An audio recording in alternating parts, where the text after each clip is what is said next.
amené à distribuer toutes les réponses que vous avez données à un soumissionnaire à toutes les entreprises qui ont exprimé leur intérêt. Alors, il y a ici, quand il s'agit d'un appel d'offres où vous connaissez, vous avez la liste de vos soumissionnaires, vous les connaissez à l'avance, c'est facile, donc il suffit de les recontacter et leur soumettre, leur envoyer toutes les procédures, les clarifications, les demandes de clarification que vous avez reçues Par contre, dans le cas où c'est un appel d'offres public et où vous ne pouvez pas savoir combien de soumissionnaires vont envoyer soumettre leur offre, vous n'êtes pas capable de les connaître. Dans ce cas, il faut publier, le plus probable dans des journaux, bien en ligne si vous avez utilisé, si vous pouvez le faire si vous avez une page, sur l'emprunteur, la page de l'emprunteur, ou bien même votre projet si vous le pouvez, ou bien si vous avez cette facilité. Des questions? D'accord. Donc, là, après, on aura la troisième phase, ce sera l'évaluation. Alors, l'évaluation commence immédiatement à partir de l'ouverture des plis ou bien l'ouverture des appels d'offres, des offres reçues. Donc, c'est immédiatement après la clôture, c'est après la clôture de la procédure d'appel d'offres. Là, on va ouvrir une fois que vous avez reçu les offres, vous allez ouvrir les offres reçues. En général, l'ouverture des plis se fait en public, mais vous pouvez aussi la faire que ce soit pas en public aussi s'il y a une raison pour cela. C'est aussi en général pour les procédures de non-concurrence, c'est-à-dire si vous allez juste demander un devis, vous avez fait la modalité shopping, donc dans ce cas-là, vous n'êtes pas dans l'obligation de mener une ouverture publique. Alors, l'évaluation s'offre en conformité avec les critères et aussi en fonction du type et de la méthode de passation, mais aussi en fonction des critères qui seront stipulés dans votre appel d'offres. Une fois l'évaluation finalisée, le rapport d'évaluation devra être rédigé et transmis par le panel d'évaluation à l'autorité qui est en charge de confirmer ou bien d'approuver le rapport d'évaluation. Les rapports d'évaluation doivent être obligatoirement approuvés. Ils doivent être aussi obligatoirement signés par chacun des membres panels, mais également aussi les observateurs, sans qu'ils aient fait partie de l'évaluation. Mais aussi, après, ils doivent être transmis à une autorité plus élevée qui, elle, reverra ces rapports, puis elle reverra toute la procédure de passation et l'approuvera. Alors, l'autorité qui approuve, ce n'est pas nécessairement une personne, ça peut être un autre comité qui va revoir les travaux, bien revoir la soumission du comité de l'évaluation. Donc, ce n'est pas toujours une seule personne, ça peut être aussi un groupe de personnes qui va revoir votre évaluation. Et les soumissionnaires, une fois l'évaluation revue et approuvée par cette instance, les soumissionnaires devront ensuite être informés de leurs notes, mais aussi informés de résultats. En fait, je voudrais dire, seront informés de résultats de la procédure de passation, c'est-à-dire de leur soumission, pardon, c'est-à-dire s'ils ont été retenus ou pas. En général, c'est une lettre qui est formelle qui leur est transmise as soon as possible, c'est-à-dire immédiatement après l'octroi ou bien après la finalisation de l'évaluation et l'approbation de cette évaluation. Quand je dis soumissionnaire, ce sera le soumissionnaire retenu, bien sûr, mais également les soumissionnaires qui n'ont pas été retenus. Suivant ce que le FIDA, vous avez convenu avec le FIDA, mais aussi suivant votre procédure nationale, les soumissionnaires, vous pouvez ou non mettre les résultats de cette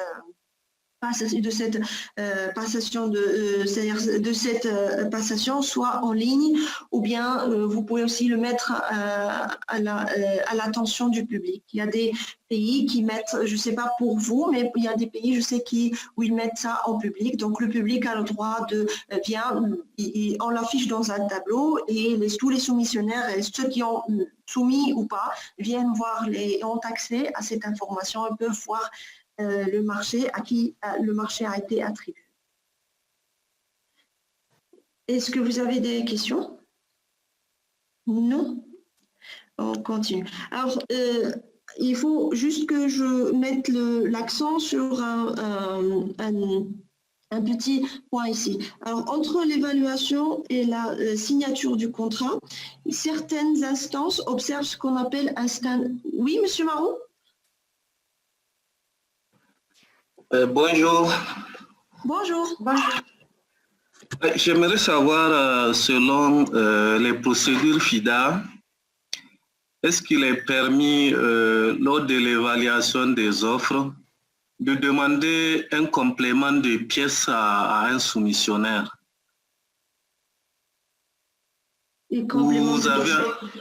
Oui. D'accord. Alors, les compléments de pièces, il y a deux types de compléments de pièces. Il y a le complément de pièces qui a pour objectif de clarifier une information. Il y a des compléments de pièces qui ont pour objectif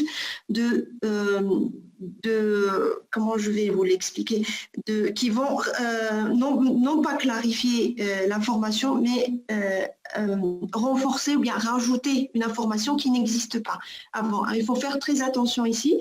Il y a des informations que vous pouvez demander et des informations que vous ne pouvez pas demander. Les informations que vous pouvez demander, ce sont des informations qui ont attrait à une clarification d'une information qui existait avant dans l'offre. C'est-à-dire, par exemple, s'il y a eu vous avez, disons, un appel d'offres pour un marché de construction et que le devis, disons, les quantités unitaires, et quand vous faites vous vérifiez les quantités unitaires multipliées par le coût, vous avez une erreur de type, disons, arithmétique. Là, vous pouvez revenir au demandeur et lui demander de clarifier ou bien de clarifier quel coût on va devoir retenir. Par contre, si vous avez une ambiguïté dans une offre et que le fait de demander des clarifications va engendrer des informations, bien va engendrer le fait que le soumissionnaire va vous donner des informations qui n'existaient pas dans cette offre, là, vous ne pouvez pas le faire. C'est-à-dire, disons, par exemple, vous évaluez une étude et dans l'offre, le soumissionnaire va vous donner la liste des experts.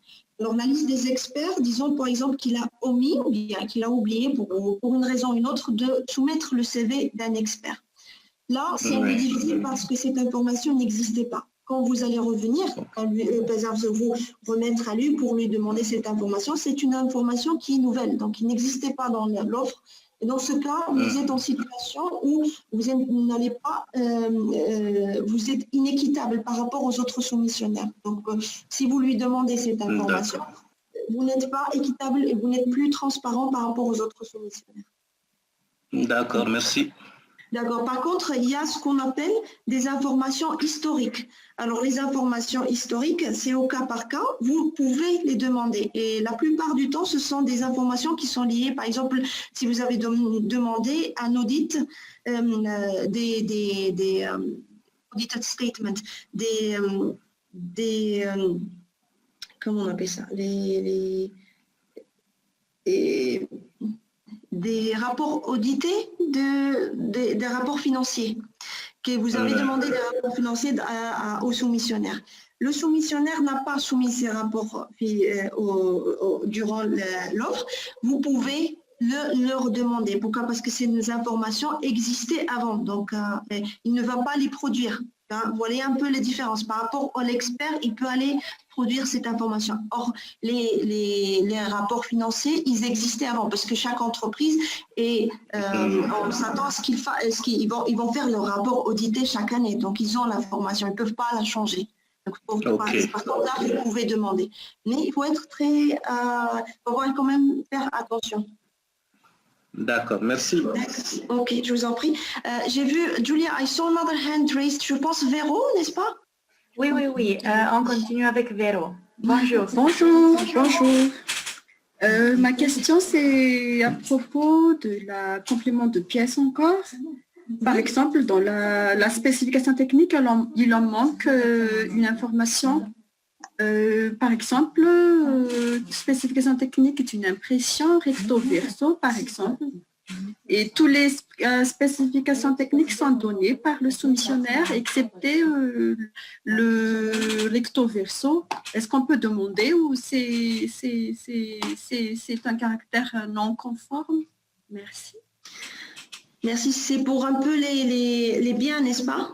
C'est service d'impression, par exemple. D'accord. Là, je ferai un peu plus attention pour répondre parce que je ne connais pas l'appel d'offres. Mais en général, si vous l'avez demandé et si c'est un des critères d'évaluation et que ça n'a pas été... bon, s'il s'agit d'un bien, je pense que sur Internet, vous pouvez trouver l'information. Par contre, si c'est un service et que ça n'a pas été donné, donc dans ce cas-là, il n'est pas que... c'est vrai qu'il n'a pas... je le verrai un peu comme l'offre n'étant pas complète. D'accord. Mais tout dépend un peu de l'offre en tant que telle. C'est ça, c'est ce que j'essaie de vous dire. C'est au cas par cas. Hein. La réponse n'est jamais oui ou non. D'accord. Merci. Merci Véro, merci Rim. Marou, s'il vous plaît, avez-vous la main levée? Oui. En fait, j'ai une préoccupation. Je ne sais pas si c'est dans ce chapitre ou bien on pourra le voir ailleurs, mais je pose la préoccupation ici. En fait, c'est au moment, par exemple, des appels, comment on appelle, les demandes de proposition dans le cadre de recrutement des consultants. On a quelque chose qui nous pose souvent des problèmes. C'est au niveau de l'élaboration de l'offre financière des consultants. Donc, par exemple, des marchés d'études ou de contrôle des travaux. Nous, ce qu'on a l'habitude de faire pour essayer d'avoir plus ou moins les mêmes cadres de devis pour tout le monde. Dans les dossiers de demande de proposition, nous proposons un cadre de devis et les consultants doivent juste compléter par leur prix unitaire pour avoir leur offre financière. Mais il se trouve que des fois, il y a des consultants qui ont des observations sur ce cadre-là, qui estiment que soit on a oublié des éléments ou bien que certains seraient superflus, mais ils font l'observation sans ajouter ou bien extraire les éléments qu'ils estiment, qu'ils jugent de cette façon. Ils remplissent, ils se mettent dans le cadre quand même parce qu'ils craignent que s'ils changent le cadre, qu'il soit éliminé ou bien qu'il soit en tout cas sanctionné d'une autre façon. Je ne sais pas comment gérer cet aspect-là. Je ne sais pas si vous avez un peu compris ma préoccupation. Oui, oui, j'ai bien compris. Vous savez, parfois, les consultants, bien les soumissionnaires, quand ils sont intéressés, ils vous font des remarques. Ça, on peut le voir au niveau des biens, des études, mais des travaux aussi. Dans le cas des études, quand vous donnez un cadre de devis, et que les consultants vous font des observations, en général, il est de bonne pratique de leur demander des clarifications. C'est-à-dire, même s'il envoie, je ne sais pas, il vous le communique par email, n'est-ce pas? Non, c'est en hard qu'ils font les propositions. Non, Ou bien vous parlez des clarifications. Oui, non, je voulais dire les observations quand ils vous les envoient par email, pas les demandes, c'est-à-dire les observations. Si vous faites des observations, que ce soit par email ou par hard, avant la clôture de l'appel d'offres, vous pouvez revenir si vous estimez que les observations sont pertinentes et qu'ils ont raison et que cela peut affecter après, durant l'évaluation de votre offre. Vous avez le droit de modifier votre document d'appel d'offres. Hein. Et quand vous modifiez le document, par exemple cette page, disons la page ou bien qui concerne les informations concernant le devis, vous devez, si vous estimez que le soumissionnaire a raison quand il a formulé ses observations, vous pouvez changer le devis et le communiquer à tous les soumissionnaires qui ont retiré les documents d'appel d'offres. Et vous pouvez décider soit de rallonger la période de publication ou bien vous pouvez la maintenir, ça dépend de vous. Donc, pourquoi? Parce qu'après, ça va créer des problèmes au niveau, je suppose, de l'évaluation pour trouver les informations dont vous avez besoin, surtout pour évaluer surtout l'offre financière. Si votre devis, disons, est très simplifié et que vous demandez ça, disons, en lump sum, un montant forfaitaire.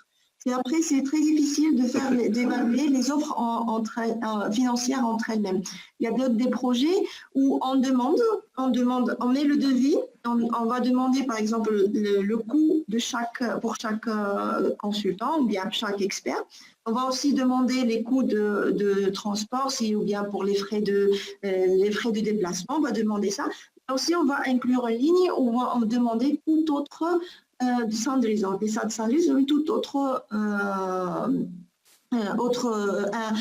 coût que le soumissionnaire va devoir supporter. Dans ce cas, on leur demande de mettre le coût, mais aussi on leur demande de donner le détail des coûts. Par exemple, ça va vous aider.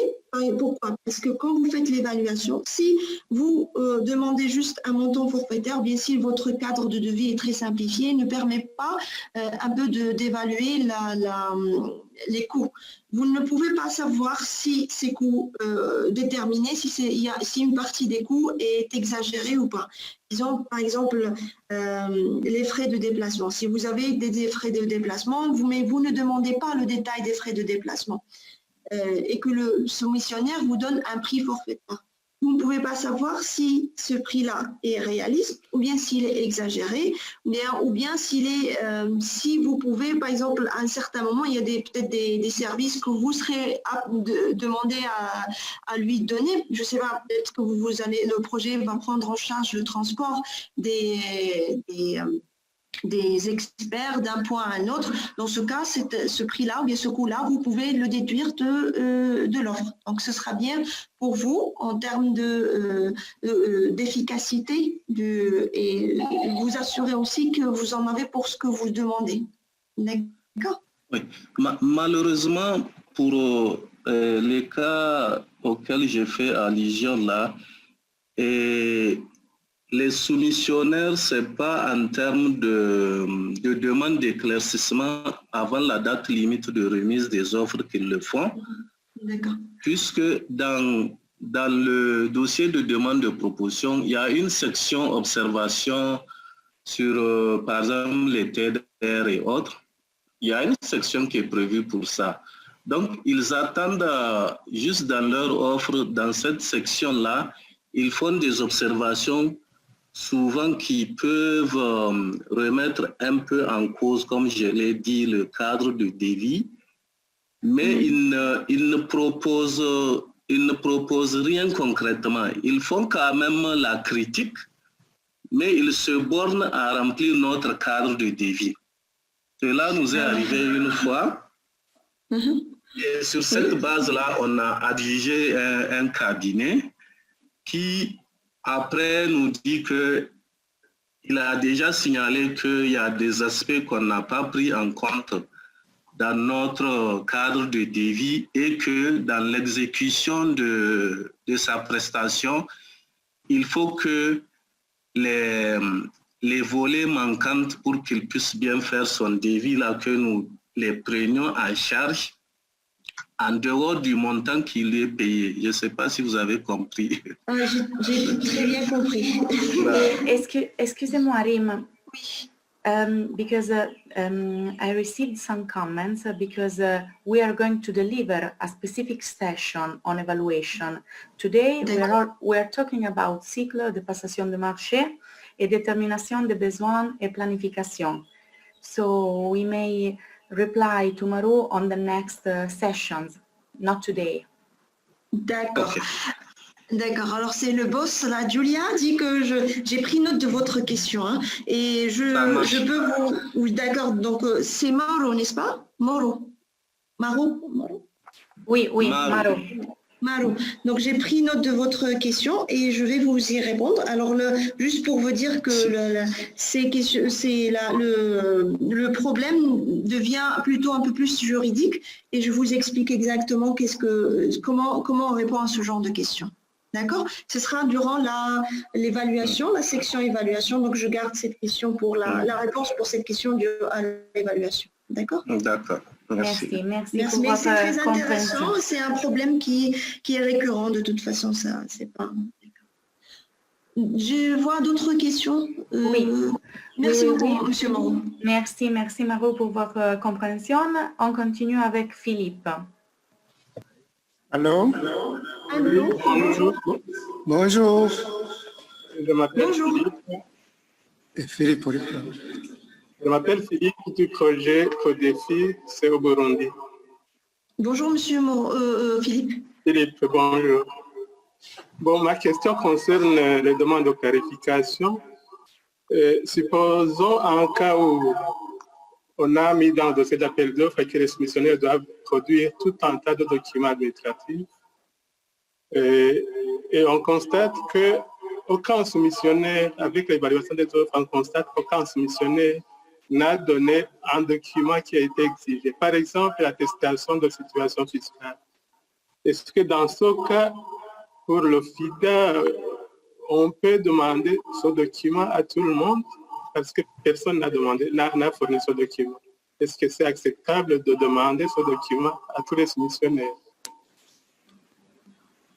Là, il faut voir, le cadre dans lequel ils ont pourquoi est-ce qu'ils n'ont pas soumis ce document? Est-ce que ça a été clairement stipulé dans le document d'appel d'offres? Parce qu'ici, c'est un autre problème, on se remet dans le problème de la qualité du dossier d'appel d'offres. Est-ce que le dossier d'appel d'offres a été élaboré d'une façon claire qui va permettre ou non, qui va permettre aux soumissionnaires de comprendre les informations ou pas? Donc, ce cas, il faut... Et vous savez, parfois, si le document d'appel d'offres n'a pas été élaboré d'une manière assez bien, dans ce cas, il faut relancer tout l'appel d'offres. Par contre, si le document d'appel d'offres a été jugé de bonne qualité, bien été approuvé par le FIDA, là, on peut faire exception pour demander à tous les soumissionnaires exactement la même information pour tous les soumissionnaires. En général, les états financiers, ce sont ce qu'on appelle des documents historiques. Donc, vous pouvez les demander jusqu'à un certain degré, oui. Mais il y a des informations que vous ne pouvez pas, bien sûr, revenir au soumissionnaire et les demander. Dans ce cas, c'est tout l'appel d'offres qui sera infructueux et il faut le relancer. Mais là, je mettrai juste l'accent pour voir la qualité du dossier d'appel d'offres et si les informations qui ont été bien exposées et bien claires aux soumissionnaires. Et si vous avez ou non reçu durant la publication des questions ou bien des soumissionnaires relatives à ce point-là. Rim, permets-moi, s'il te plaît, d'intervenir. Désolée, je dois inviter les participants à revoir que dans l'agenda qu'ils ont, vous verrez que vous avez des séances spécifiques sur les procédures d'appel d'offres et sur l'évaluation. Je voulais vous inviter à garder vos questions. Je sais qu'il faut attendre quelques semaines, mais de garder vos questions parce que là, sinon, on ne va pas avoir le temps de finaliser cette séance et c'est important que vous voyez le plan de passation que Rim va vous présenter aujourd'hui. J'ai peur que sinon, on va se passer des 2 heures. Merci, Rim. D'accord. D'accord. Donc, les questions, si vous pouvez, les participants, maintenir les questions sur le cas spécifique du cycle, quand vous aurez l'opportunité de poser des questions plus spécifiques un peu plus tard dans l'agenda. Merci. D'accord. Et ok, donc on continue, n'est-ce pas? D'accord, on va continuer. Donc les négociations, j'ai dit, les négociations sont en général pour les études ou bien pour les travaux, les services comme les études ou bien en général c'est les études ou bien des consultations. C'est là où on entreprend les négociations. Par contre, les négociations, on ne négocie pas quand on achète des biens ou bien quand on va faire des travaux. Même si pour les travaux, il y a toute petite exception, c'est avant la signature des contrats, on fait ce qu'on appelle une réunion pour pas clarifier, c'est pas vraiment une négociation, mais c'est une réunion avant la signature du contrat on verra ça durant l'évaluation, pour la gestion des contrats de travaux. Je vais expliquer cette partie. Alors pour les négociations, elles se tiennent avant la signature du contrat. Donc, et non après. Elle concerne habituellement les services de consultants ou les achats non concurrentiels et exclut généralement les négociations de tarifs, sauf si les prix n'ont pas été évalués. Alors, dans ces cas-là, on va parler aussi de négociation dans le cas d'entente directe. Bien sûr, il y aura une négociation si les prix n'ont pas été évalués dans le cas d'une entente directe ou bien si vous n'avez pas il n'y a pas eu de concurrence pour ces cas-là. Et donc, là, d'après la négociation, il y aura l'attribution du marché et sa signature. Donc, une fois que les négociations terminées, qu'il y ait des négociations ou pas. Donc, une fois, disons, l'attribution du marché a été faite, vous avez été attribué, le contrat sera signé. En général, on demande à ce que quand le projet on voit les résultats et on voit l'attribution, la décision d'attribution au soumissionnaire qui a été retenu. Donc, le soumissionnaire, en général, il est de bonne pratique d'avoir un feedback, bien un retour du soumissionnaire pour confirmer l'attribution. En général, l'attribution va inclure des informations très génériques sur le montant, sur l'appel d'offres en tant que tel, le contrat, et aussi le montant. Donc, il est de bonne pratique à ce que le soumissionnaire confirme l'attribution avant de signer le contrat. Alors, quand le marché est signé avant, le marché est attribué avant la signature du contrat, et même dans de nombreux cas, avant la négociation. Donc, si la procédure d'appel d'offres n'implique pas des négociations, donc il sera attribué avant la négociation. Les deux parties doivent signer le contrat. Et ce qui est important de souligner, c'est que le contrat ne commence pas forcément dès sa signature. C'est-à-dire on aura la date de signature du contrat n'est pas la date du commencement des services ou bien du commencement des travaux. Ça, on va le voir typiquement dans le cas des travaux ou bien le cas des études. Et c'est très courant dans le cas des travaux. Donc, quand vous signez, la date de signature du contrat n'est pas celle de commencement des travaux, puisque le commencement des travaux, l'entreprise devra attendre jusqu'à ce que l'employeur lui donne le projet lui donne le OK pour commencer les travaux, pour commencer sa mobilisation. Donc, Là, après l'attribution du marché, ces signatures, là, on rentre dans l'exécution du marché, l'exécution de la prestation, ou bien du travaux, et ou bien la livraison des biens. Oui, Souleymane? Souleymane, je vois une question. Bonjour. Oui, vous allez bien? Oui, je vais bien, et vous? Voilà, ça va très bien. Donc, je profite pour poser une question sur un terme souvent qui prête un peu à confusion. Donc, j'aimerais en fait savoir quelle est la différence entre l'attribution provisoire et l'attribution. Parce que dans le terme, on dit souvent, dans certains documents, vous allez trouver que souvent, le titulaire du marché, avant la signature du contrat, il s'appelle attributeur. Et quelquefois, il s'appelle attributeur provisoire. Est-ce que ce n'est pas une redondance? Ou bien c'est à quel niveau il faut différencier les deux? Une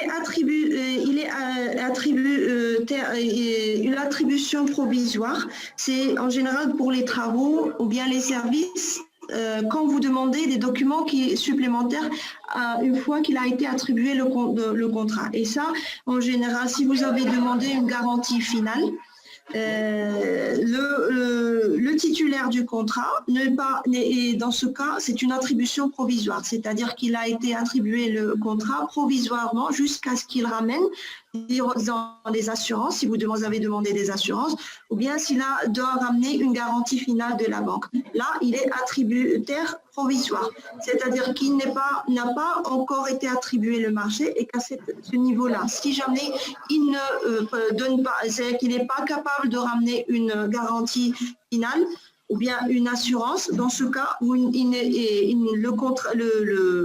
projet, c'est-à-dire vous êtes en droit d'annuler cette procédure et de résilier cette attribution. Il devient attributaire final une fois qu'il vous a ramené tous les documents nécessaires après l'attribution, mais avant le démarrage des travaux. D'accord, c'est bien noté. Merci beaucoup. D'accord, je vous en prie. D'accord. Une autre question? D'accord, on continue.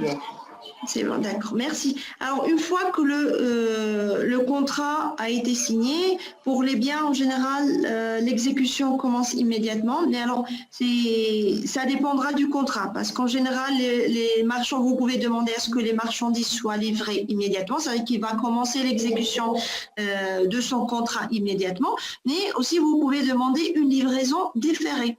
Alors, il y a parfois des contrats de biens qu'on fait et qu'on ne demande pas, si vous avez demandé, disons, pour une année, 50 ordinateurs, mais vous n'avez pas besoin de ces ordinateurs immédiatement. Donc, dans ce cas, le titulaire du contrat va livrer ses marchandises quand vous le lui aurez demandé, ou bien selon votre programme qui fera partie du contrat en tant que tel. Donc, une fois le contrat démarré, les marchandises sont livrées ou les travaux sont exécutés et fournis. Là, dans ce cas-là, vous allez réceptionner les biens ou bien réceptionner les travaux. Alors, pour les travaux ou bien les études de faisabilité, ça peut être une réception provisoire et après, il y aura ou bien une réception finale. Ça dépendra du contrat, des clauses du contrat. Vous devriez confirmer ou bien la réception. Et c'est à partir de ce moment-là que le fournisseur aura droit à son paiement. Donc, une fois que le fournisseur a été payé, et là je parle de paiement total, c'est-à-dire le paiement total, le contrat sera clos. C'est-à-dire, par exemple, si vous avez un contrat de travaux où vous avez une période comment on appelle ça, la garantie ou bien une période de garantie, mais que vous avez fait il ne sera payé le montant total de son contrat que lorsque à la réception finale. C'est-à-dire vous avez une réception provisoire, il y aura en général il y a 5% qui seront retenus, mais une fois le projet a procédé à une réception finale, c'est là où le contrat sera clos et c'est là où le soumissionnaire recevra tout son paiement en totalité. Ce qui n'est pas tout le temps le cas des marchandises. En général, les marchandises, ils sont, une fois qu'ils sont reçus, que vous avez le projet à confirmer la réception des marchandises, à vérifier. Là, en général, le soumissionnaire est payé la totalité de son contrat. Ce n'est pas le cas, par exemple, des contrats où il y a la livraison des marchandises qui est couplée avec, où il y a non seulement la livraison, mais il y a aussi l'exécution des travaux qui sont liés à ces marchandises. Dans ce cas-là, le contrat sera clôturé lorsque à la fin de la garantie, de la période de garantie. Vous avez des questions? Je pense que j'ai vu une main levée. Rim, excuse me, Rim, may I kindly ask you to please proceed with the slide presentation so that we don't take question on any slide. Maybe you just finish your discourse and then we start taking question. Thank you. Donc, je termine le chapitre alors. D'accord, on termine le chapitre et je prendrai les questions. Donc, après l'évaluation du cycle, c'est là, à ce stade, le cycle de passation des marchés fera l'objet d'une évaluation pour trouver des moyens d'améliorer l'exécution des marchés. Alors ici, on ne va pas évaluer les offres ou bien le propos, les débuts. On va évaluer tout le cycle de passation de marché. On va voir ce qui ne s'est pas bien passé, ou bien ce qui s'est bien passé, ou bien aussi les problèmes dont vous avez eu à faire face. Ça peut être un problème qui est lié durant l'exécution du marché en tant que tel. Si vous avez noté qu'il y a des moyens pour améliorer dans le futur, que ce soit en termes peut-être que vous allez vouloir être beaucoup plus strict dans l'établissement de vos critères d'évaluation, ou bien que, par exemple, s'il y a eu des situations ou bien des révisions du contrat pour permettre, par exemple, disons, il y a eu des cas, j'ai eu des cas où lorsqu'on a évalué le cycle, on avait trouvé que les contrats étaient très restrictifs et qui lésaient un peu les petites et moyennes entreprises. Donc, on a pris en tant que décision dans les prochains appels d'offres, c'est d'être un peu plus flexible. Le projet devrait être un peu plus flexible, surtout en termes de paiement. Donc, Julia, can I take questions here? Or Oui, now we can. Yes, please. Chebo, on commence avec Chebo. S'il vous plaît, merci.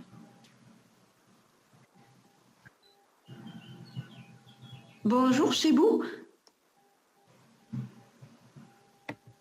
Allô?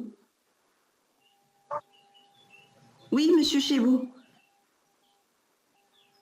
Je pense que est-ce qu'il est on mute? Yeah. En attendant que monsieur Chebo répond, est-ce que je peux poser ma question? Oh. D'accord. Ok, merci Martial. On continue avec vous. Merci. Ok, merci bien. On parle ici d'évaluation du cycle de passation des marchés. Alors, ma question est la suivante. Qui évalue et comment c'est évalué? C'est le gestionnaire de passation des marchés, le comité d'évaluation, ou c'est pas seulement le projet, hein, il y a d'autres organes qui y participent, ou bien même c'est le projet entier qui évalue. Et comment? D'accord. S'il te plaît, est-ce que je peux vous inviter? Oui, merci. Désolée d'intervenir une autre fois, mais je vous propose d'adresser des questions d'évaluation dans la séance d'évaluation, parce que là, tu as un autre petit chapitre à présenter et le plan de passation aussi, et j'ai peur donc qu'on ne va pas pouvoir le faire dans la période déterminée.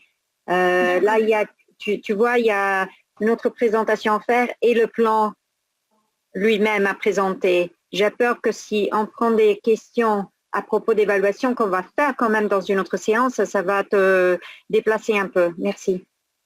D'accord. Donc, monsieur Marsa, j'ai pris votre question en note. J'ai aussi comme celle de monsieur Marot et je vous répondrai durant cette session. D'accord? D'accord. D'accord. Oui. Bonjour madame, monsieur Chebou. Monsieur Chebou est disponible? Oui, Chebou. Oui, madame, avant de passer sur ce passage, ma question est relative à l'entente directe. Oui. En cas d'entente directe, quelles sont les précautions à prendre avant de signer le contrat? Je sais que on ne pourra difficilement parler d'évaluation. Je cherche vraiment à bien comprendre les précautions en cas d'entente directe pour passer au contrat. D'accord. Bon, pour les évaluations, en cas de l'entente directe, même si vous n'avez pas d'évaluation en tant que telle, vous devrez avoir au moins un minimum de critères de comparaison pour voir si l'offre même l'offre ou bien la négociation avec le soumissionnaire est dans quel est dans les critères que vous avez que vous voulez. D'accord. Et aussi, il faudra aussi voir les marchés. Bon, je sais que peut-être qu'il n'y a peut-être pas beaucoup de soumissionnaires ou pas de soumissionnaires, mais il faudra voir aussi les prix qui sont proposés. Est-ce que ils sont, disons, qu'ils sont les mêmes ou bien ils sont proches des prix disons, vous allez voir un peu, c'est un peu d'essayer de voir un peu l'historique de ce marché-là. Si les prix sont toujours alignés, si ce sont toujours les mêmes prix, et aussi par rapport à des critères d'évaluation, parce que même si c'est une entente directe, pour des questions d'audit et de transparence, vous devrez toujours avoir, on suppose que vous avez toujours des critères sur lesquels vous allez vous baser pour cette entente. Et tout doit être mis par écrit et qu'il devrait y avoir des PV de négociation qui sont attachés au contrat et qui vont former la base de ce contrat en fait. Exactement. OK. D'accord. Merci. D'accord. Merci bien. Merci. Donc, on va continuer avec le 5e chapitre qui est la détermination des besoins et planification de la passation des marchés. Alors, détermination des besoins, c'est un peu la première, en fait, la détermination des besoins, c'est la première étape du cycle de passation de marché et c'est sur cette base-là que vous allez, en tant que gestionnaire, ou bien le projet va planifier ou bien va pouvoir mettre en place toutes les activités à exécuter durant cette année, que ce soit en termes de coûts, mais aussi en termes de temps, aussi pour permettre de choisir quelle est la méthode la plus appropriée pour cette acquisition, bien pour cet achat. Alors, l'objectif de la planification, c'est d'obtenir tous les biens, c'est que vous puissiez avoir tous les biens, services ou bien travaux dont vous avez besoin en temps utile, que vous puissiez vous approvisionner à un prix raisonnable. C'est-à-dire que quand je dis que ce sont les biens travaux nécessaires en temps utile, c'est-à-dire qu'en temps utile pour le projet. Vous n'allez pas vous procurer des travaux si vous savez par exemple des biens, si vous savez par exemple qu'on en a besoin disons immédiatement, mais que si vous lancez l'appel d'offres immédiatement, disons on est en juin, mais vous les lancez disons août ou septembre, donc on n'en aura peut-être plus besoin. Même chose pour les travaux. Alors pour les travaux, c'est typiquement il faut les planifier de façon à ce que le soumissionnaire, bien le contrat puisse être exécuté dans les meilleurs délais. Il y a des pays, par exemple, où il y a la saison des pluies, vous ne pouvez pas, disons le constructeur, bien l'entreprise ne peut pas, et donc ne peut pas exécuter les travaux. Ils sont tenus d'une certaine période où ils ne peuvent pas lancer les travaux. Donc, vous n'allez pas lancer l'appel d'offres et recruter l'entreprise juste avant la période des pluies. Donc là aussi, il faut voir la planification doit être très bien faite assez adéquatement par rapport aux services et par rapport aux travaux. Parfois, vous avez des services qui sont liés aux travaux. Vous devez faire une étude de faisabilité sur la base de laquelle vous allez lancer vos travaux. Vous n'allez pas planifier les services ce service-là. C'est le lancement de services ces services des études de faisabilité après les travaux, ou bien de manière à ce que vous ne pouvez pas le faire. Donc, il faut voir ça. Vous allez aussi, ça va vous aider à vous approvisionner à prix raisonnable parce que vous savez que lorsqu'il s'agit d'un achat urgent, en général, les prix sont exagérés, ils sont beaucoup plus élevés. Le fournisseur sait que vous en avez besoin immédiatement, donc les prix auront tendance à augmenter. Votre planification va vous permettre de tenir compte des enjeux qualité du produit et des services. Donc, vous allez pouvoir savoir quels sont les délais, par exemple, pour avoir une bonne qualité, combien ça va prendre du temps, combien vous aurez besoin de temps pour avoir, disons, un service à la qualité et au prix que vous voulez.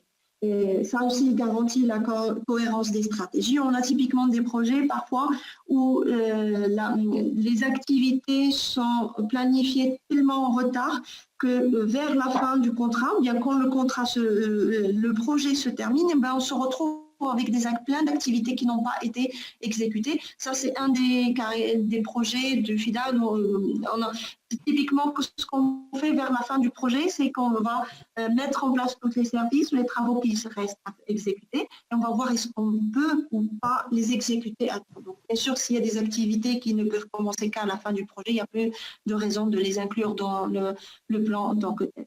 Et ça aussi vous permet donc d'améliorer la gestion et l'assurance qualité du projet. Donc, ce serait bien, un bon projet, c'est un projet où toutes les activités qui ont été planifiées ont été exécutées. C'est comme ça qu'on le voit d'un point de vue acquisition et d'un point de vue de prestation de marché.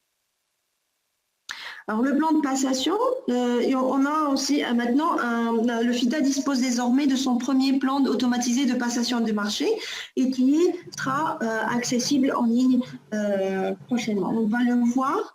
Oui, Monsieur Nabaten?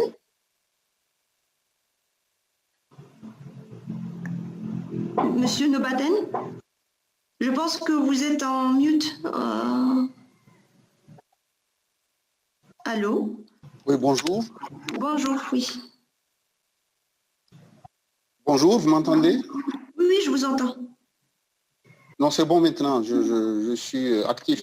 Allô, oui, je suis actif. Oui, vous avez une question? Bonjour, je peux parler? Oui, oui, oui, bien sûr. Ok, merci beaucoup. Moi, je veux parler du cas concret aujourd'hui que nous avons par rapport à la planification. Oui, oui, oui. Ok, oui. Merci. Moi, je veux parler concret. Aujourd'hui, nous avons le Covid-19 qui nous est tombé dessus et nous savons que nous avons des projets agricoles. Nous travaillons sur des calendriers agricoles et que je voulais dire, est-ce qu'aujourd'hui, où le département ou le service de passation de marché du FIDA, quelles leçons, bon, ce n'est pas peut-être aujourd'hui de marché, mais est-ce que ça ne pourrait pas être une occasion pour justement intégrer dans le cadre de la revue des directives prochaines, parce qu'on ne sait jamais des pandémies comme ça ou autre chose qui peut arriver, qui peuvent donc arriver par la suite, quoi. Je ne sais pas si c'est un peu ce que je voulais dire, c'est-à-dire c'est de tenir compte dans les directives au cas où, parce qu'il y a un impact aussi bien dans les projets, un projet par exemple qui s'achève ou qui clôture ou un projet il reste 2 ans alors que nous sommes dans un calendrier agricole où on ne peut pas rattraper à tout moment, mais quand on rate l'année du calendrier, ce n'est que donc l'année suivante qu'on pourrait faire des activités. Oui, oui, bien sûr. Je préfère passer la main à Madame Marie-Claire. Julia, is Mrs. Marie-Claire here? No, Marie-Claire is currently on another meeting. Okay. We may address this question at the end. D'accord. Ok, ben on va lui poser la question. Mais sinon, contractuellement parlant, vous trouverez ça. En principe, vous êtes les clauses du contrat que vous signez devraient avoir une clause qui est typiquement liée à la force majeure ou bien à une situation exceptionnelle. Donc, en principe, au niveau de l'exécution du contrat, vous devriez être capable de couvrir ces genres disons, des pandémies ou bien des situations exceptionnelles. Maintenant, au niveau de la planification, ça c'est autre chose, parce qu'il faudra voir au cas par cas. Nous avons un exemple d'un projet dans un pays où on n'a pas, où il a fallu, ce qu'on avait fait, c'est qu'on avait revu les activités une par une pour préciser si la pandémie, d'ailleurs c'est le Covid, s'appliquait ou pas. Parce que le fait qu'il y ait un Covid, d'accord, je le comprends, mais il y a des situations où on peut toujours le gérer. C'est vrai qu'avec un peu de délai, mais c'est toujours gérable. Par exemple, s'il s'agit de biens ou bien de biens ou bien de services, c'est que, disons, par exemple, dans le cas de ce projet-là, ils ont annulé un peu, ils ont délayé. La raison pour laquelle, c'est que le comité ne pouvait pas se voir dû à des problèmes de distanciation sociale. Même dans ce cas, on avait proposé à ce que chacun des groupes puisse, chacun des équipes du panel d'évaluation puisse se voir par Skype ou bien par Zoom, vous voyez, qui puissent évaluer. Donc, il existe des moyens un peu pour contenir les effets du Covid. Par contre, un des problèmes qui a vraiment affecté le Covid, c'est ce qui concerne les travaux, l'exécution des travaux. Pour cela, quand vous êtes le contrat, je suppose que les clauses du contrat devraient permettre de couvrir le projet, mais également l'entreprise, mais vous pouvez trouver des solutions. Par exemple, dans ce cas, si le contrat est en pleine exécution, qu'on a dû retarder la continuation des travaux, vous pouvez formellement communiquer aux fournisseurs des délais supplémentaires, donc sans que ça puisse l'affecter au niveau des pénalités. D'accord? D'accord, pas de souci. Merci. D'accord. On a eu le seul cas où il y a eu un petit problème, c'est lorsque il y a eu un projet qui voulait lancer l'appel d'offres, mais l'appel d'offres de travaux, incluait obligatoirement une visite des sites obligatoires. Là, il n'était plus possible d'exécuter le contrat, c'est-à-dire on ne pouvait plus faire ça, on ne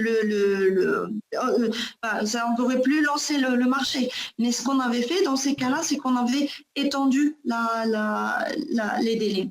Sinon, vous pouvez demander à ce que le soumissionnaire puisse visiter le site à ses propres frais. Il y a des projets qui ne sont pas du FIDA, mais que j'ai vus, qui sont beaucoup plus avancés. Dans ces cas-là, il y a eu des visites de sites en ligne. Ils ont lancé les drones, et le drone a fait la visite. Et les soumissionnaires ont eu accès à ces informations-là à partir du drone. Donc, ils ont eu accès en ligne à ça. Et ça, c'est un peu plus développé. Ça dépendra aussi de si c'est possible ou pas, parce qu'il y a des pays où vous ne pouvez pas utiliser un drone. C'est un peu élaboré. Ils ont trouvé des solutions élaborées. Ils ont continué l'exécution des contrats. L'exécution le marché d'appel d'offres ne s'est pas arrêté à cause du Covid. Il y a eu des délais, mais ils ont continué, c'est pas arrêté. D'accord. OK. Merci. Merci, je vous en prie. D'accord. Bon, là, on va voir le plan de passation de marché. Alors, le plan, il y a un nouveau plan de passation qui est automatisé, qui permet aussi de faciliter un peu, il va vous faciliter un peu la vie. Alors, avant de le voir, on va voir que une bonne planification va vous permettre de déterminer les documents standards à utiliser. C'est-à-dire que vous allez, si vous planifiez bien sûr bien à l'avance, vous allez pouvoir savoir si ce processus-là, vous allez devoir disons le publier, ou bien ce sera une vente en direct, ou bien ce sera un devis. Ça vous permettra aussi donnera le temps de bien élaborer vos dossiers d'appel d'offres, de mettre toutes les informations pertinentes, ou bien les mandats aussi, quand il s'agit de services de consulte.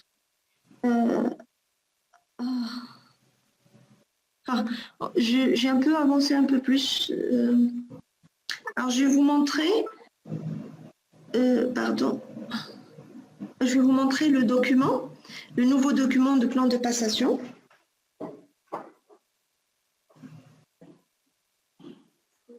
Alors, c'est le nouveau document de passation des marchés. Alors, c'est un document qui est automatisé. Alors, vous allez trouver, il y a la première section qui est un guide rapide. Vous allez trouver toutes les infos. Est-ce que vous pouvez voir? Vous pouvez voir, n'est-ce pas? Julia, can you see? Norim, no, please. Could you do a new share? Thank you. Okay, because it says you are new share. Okay. Okay. Okay, merci. Okay. Can you see maintenant? Yes. D'accord. Alors, le nouveau plan de passation de marché, il est très intéressant parce qu'il est automatisé, donc il va beaucoup vous faciliter la vie. Je l'ai essayé sur un des projets, c'est vraiment génial. J'ai beaucoup aimé. Alors, le guide, vous allez trouver dans l'Excel sheet, il y aura un guide rapide il va vous donner toutes les informations, comment vous allez, quelle information vous devriez remplir et comment vous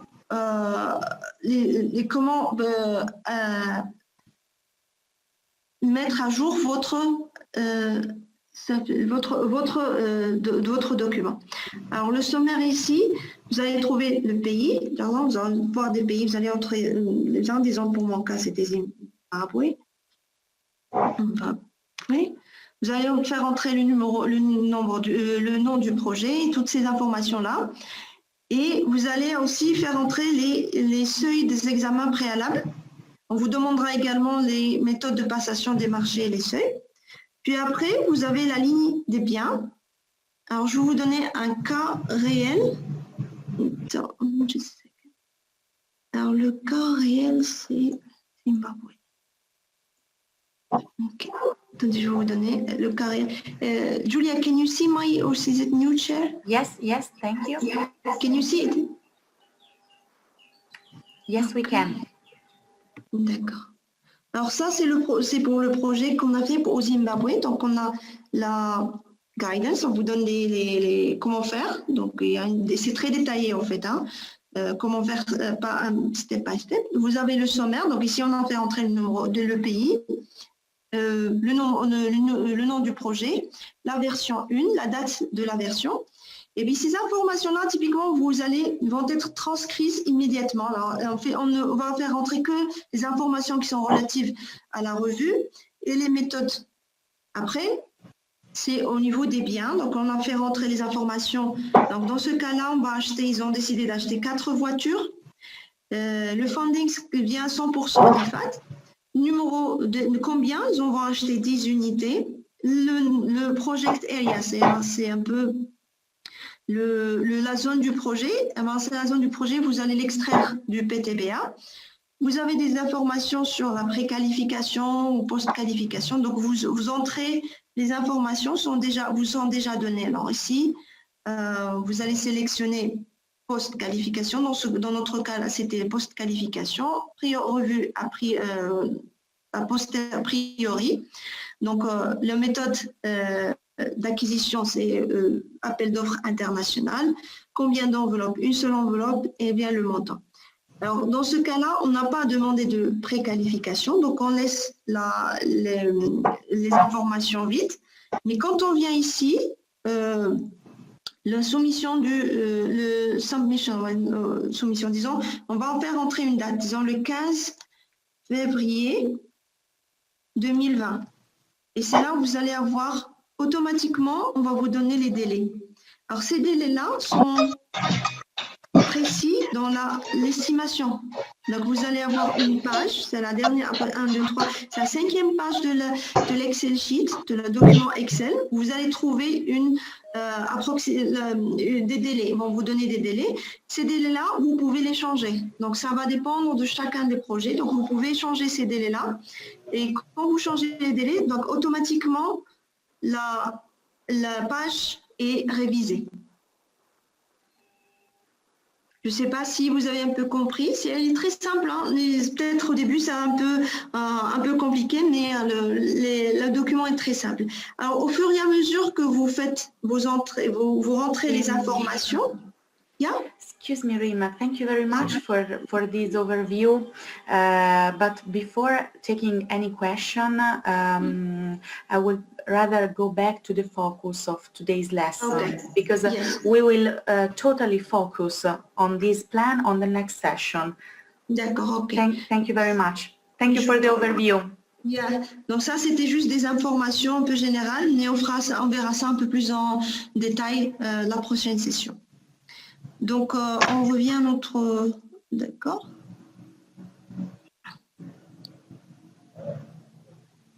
Termination des besoins. Donc,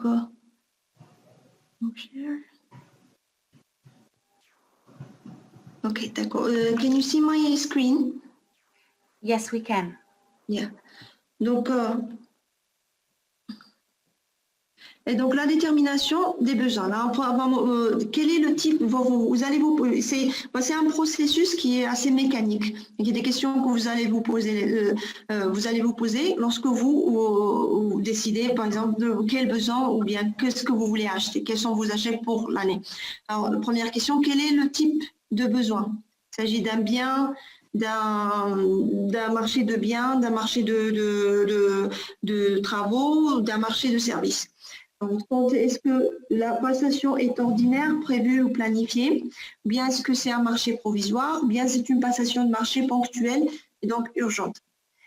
Est-ce que c'est un besoin ou c'est un désir? Donc, dans ce cas, est-ce que c'est objectivement nécessaire? Vous en avez besoin. Si c'est un besoin, c'est-à-dire que vous en avez, c'est nécessairement nécessaire. Donc, c'est nécessaire pour votre projet, ou bien c'est un désir, ce n'est pas nécessaire pour votre projet, c'est-à-dire que c'est facultatif. Est-ce qu'on en a besoin ou pas? Est-ce qu'il y a des aspects à prendre en compte sur le plan du statut social également? Alors, une fois que vous avez décidé si c'est un besoin ou c'est un désir, vous allez envisager ou bien essayer de mettre en place toutes les solutions de rechange. Quel est l'objectif visé? Pourquoi vous avez besoin de cet achat? Est-ce que vous en avez besoin immédiatement? Vous en avez besoin dans le long terme ou bien dans le moyen terme? Est-ce que c'est un besoin qui peut être acquis par une procédure de passation de marché ou bien non? Parce que parfois, il y a on a tendance un peu à mixer entre ce qui est passation de marché et ce qui ne l'est pas. Hein? Est-ce qu'il y a une solution de rechange à la propriété, dans ce cas de crédit bail ou bien de location, etc. Donc, une fois que vous avez répondu à ces questions, vous allez déterminer les facteurs en jeu, c'est-à-dire comment définir le succès, qu'est-ce qui constitue un achat succès, un succès, bien cet achat-là est successful, bien cet achat-là c'est bien ce dont vous en avez besoin et est-ce que aussi quel est le facteur le moins souple? Quel est l'aspect prioritaire du triangle temps, qualité et coût? Alors là, il se peut parfois que vous avez besoin d'un bien et que ce bien-là soit disponible à un niveau international à un prix très compétitif. Par contre, les délais pour lesquels vous allez recevoir ce bien sont tellement longs que s'il se peut que le projet soit mis à risque ou bien ça affecte le projet. Donc, dans ce cas-là, vous allez évaluer le temps, la qualité et le coût en même temps. Quels sont aussi les facteurs les plus importants pour atteindre l'objectif du marché? Par exemple, pour l'achat d'un véhicule à 4x4, peut être nécessaire sur le plan fonctionnel dans une zone où les liaisons routières sont difficiles. Par contre, en revanche, un gros moteur et les équipements intérieurs ne le sont pas. Seules les exigences nécessaires sur le plan fonctionnel seront pertinentes. Par exemple, il y a eu des cas, j'ai eu des projets où ils demandent une voiture, un véhicule. Donc le 4x4 en tant que tel, et après on demande un 4x4. D'accord? Je dis pour le principe, j'ai pas d'objection, mais à quoi ça va servir ce 4x4? Est-ce que c'est un besoin ou un désir? On va me dire non, c'est pas un désir, c'est un besoin, on en a besoin pour nos missions. Le problème, c'est que quand on me dit que je dis d'accord, qu'après quand on me demande un 4x4 et par exemple, ça sera un Toyota, c'est un exemple que j'ai eu, on m'a demandé un Toyota 4x4. Alors que pour aller sur les terrains, je disais tout le monde, j'ai expliqué que vous n'avez pas besoin d'un 4x4 pour aller sur le terrain, surtout que c'est un 4x4 de ville. Donc vous avez plutôt besoin d'un Hilux, un 4x4 Toyota de type Hilux, les voitures avec une cabine. Et donc le problème, c'est de savoir quelle finalité on a besoin, pour quelle finalité on a besoin de ce véhicule. Est-ce que c'est un transport urbain ou bien pour faire des missions? Donc là, je me rappelle que le projet avait proposé ça pour les déplacements du directeur. Et dans ces cas-là, ce n'était pas vraiment un besoin, mais c'est devenu plutôt un désir. Et bien que ce soit résolu par une procédure de passation de marché, parce qu'il fallait toujours lancer l'appel d'offres, quand on avait évalué le triangle temps, qualité et coût, on avait trouvé qu'en fait, le projet allait clôturer dans les 6 mois qui suivaient. Et donc, au niveau des coûts, on allait l'acheter localement, donc plus ou moins c'est au niveau du marché. la qualité, la qualité est beaucoup plus de ce qu'on m'a demandé. Donc, si vous voulez une voiture de transport, eh bien, ce sera une voiture qui sera avec des spécifications un peu moindres que les 4x4. Hein. Mais le problème, c'était le temps, parce que le projet clôturait dans les 6 mois qui étaient à venir, donc l'objectif même du véhicule ne se justifiait plus. Et donc, dans ce cas-là, on n'a pas acheté, la demande pour l'achat de véhicules a été déclinée par le bailleur de fonds. D'accord ? Donc, alors, il faut bien distinguer entre ce qui constitue un besoin et ce qui constitue un désir. Par exemple, les matières de sécurité, les services de consultants de très haut niveau, le facteur clé ici, c'est la qualité, bien sûr. Les priorités sera de définir les spécifications et les éléments à envisager, c'est de recruter un spécialiste technique chargé pour faciliter l'élaboration des cahiers de charges. Un exemple, par exemple, de besoin, c'est les fournitures de bureau. Vous en avez besoin, bien sûr, pour pouvoir travailler dans des conditions acceptables.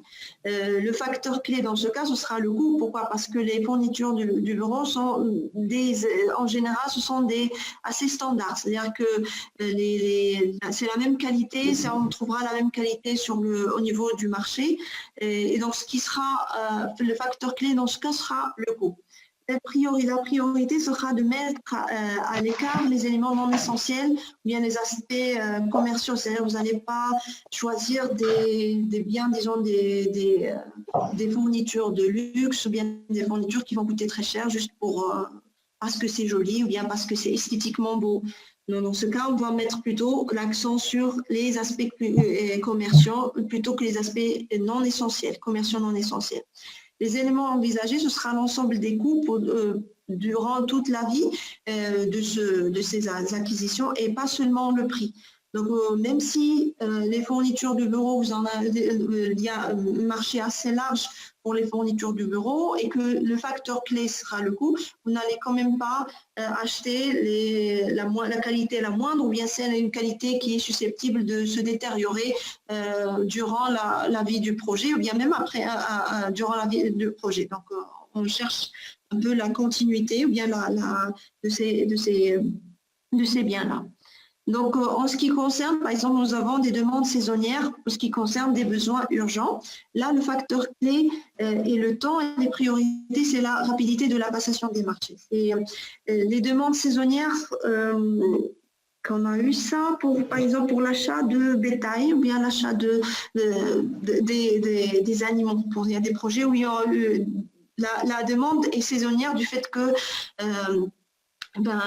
c'était par saison, donc on ne trouvait pas le bétail pour le projet n'était pas disponible tout le long de l'année, c'était pendant des périodes très spécifiques. Là, le facteur clé, c'est le temps et les priorités, c'est la rapidité de la passation des marchés. Il faut aussi, les éléments envisagés, eh bien, c'est mettre l'accent sur la planification et les définir déjà. Donc, un des problèmes qu'on a eu avec un des projets, c'était qu'ils voulaient acheter du bétail. Or, quand ils ont adopté la procédure nationale. La procédure nationale ne régule pas, bien ne régularise pas, n'adresse pas les demandes saisonnières. Vous savez, c'était un des défauts, bien une des problématiques de la loi de ce pays, c'est que la passation de marché, bien les marchés publics ne couvraient pas les demandes saisonnières. Et donc, le problème, c'est quand ils ont voulu acheter des chameaux, eh ben, ils n'ont pas pu, parce que tout simplement, pour faire la loi demandait à ce qu'on fasse une appel d'offres ou bien un devis. Le temps que le projet sorte sur le terrain, fasse des demandes de devis, reviennent, fassent une évaluation et qu'ils soumettent le rapport au comité, et bien, quand ils revenaient pour acheter les chameaux, ils étaient vendus. C'était un problème qui a duré pendant les 5 ans du projet. À chaque fois qu'ils essayaient de faire ça, ça ne marchait pas à cause de ça. Donc là, il faudra prendre en considération votre loi, mais aussi prendre en considération s'il y a des manquements dans votre loi, surtout au niveau des demandes saisonnières, qu'il y ait des solutions bien à l'avance. Hein.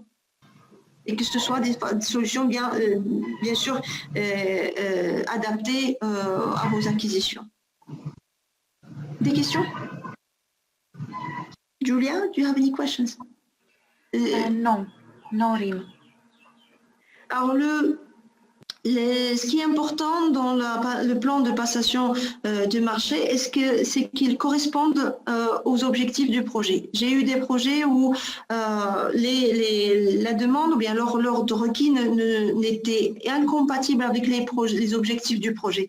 Par exemple, je ne vais pas approuver une activité qui sera liée à la réhabilitation de parking, de parking pour le stationnement des voitures des chefs du projet. Ça a été rejeté.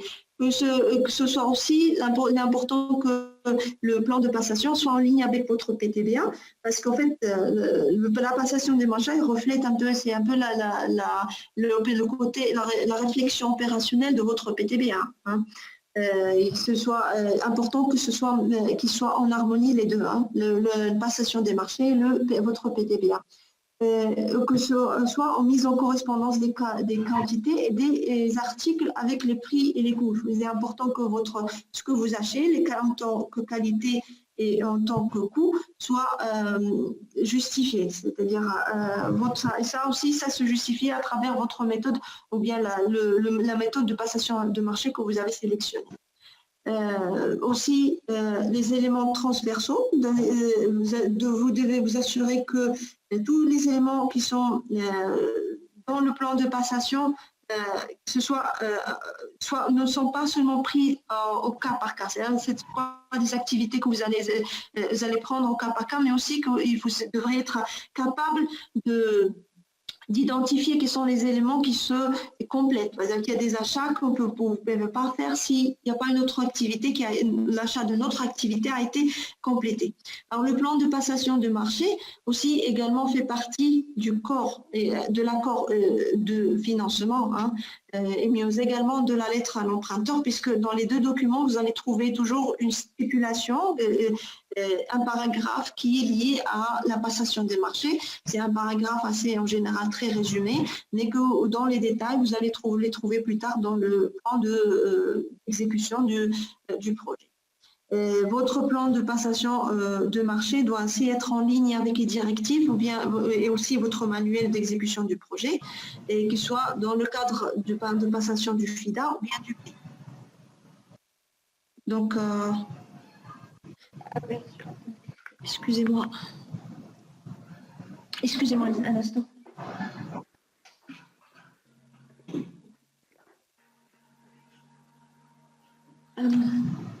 Aussi, aperçu de on va voir un aperçu de la planification. Julia? Oui, Rima. Just stop for 2 minutes. Est-ce qu'on peut prendre 2 minutes de repos un peu? Ok, oui. Bien sûr. Just 2 minutes, just checking something. Thank you. On va prendre 2 minutes, je reviens.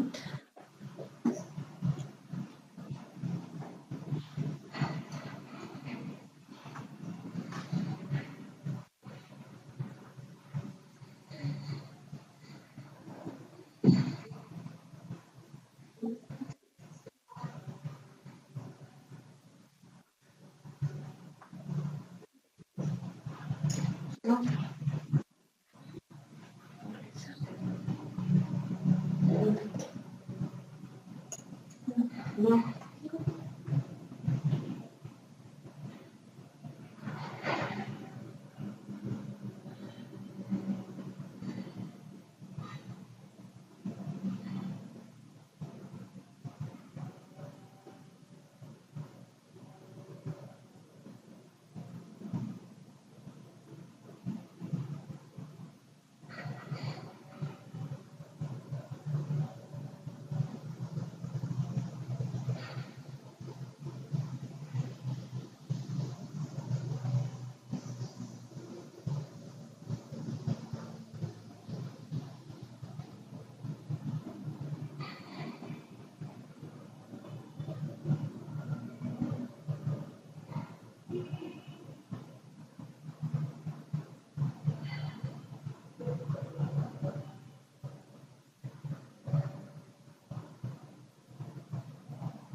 Julia?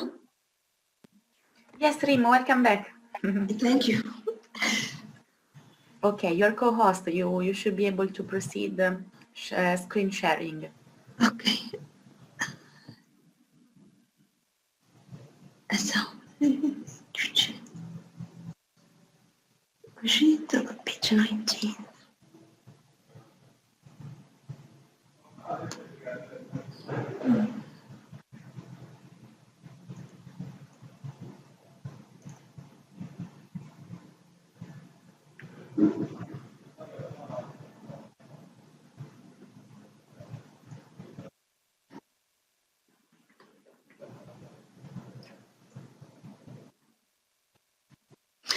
D'accord.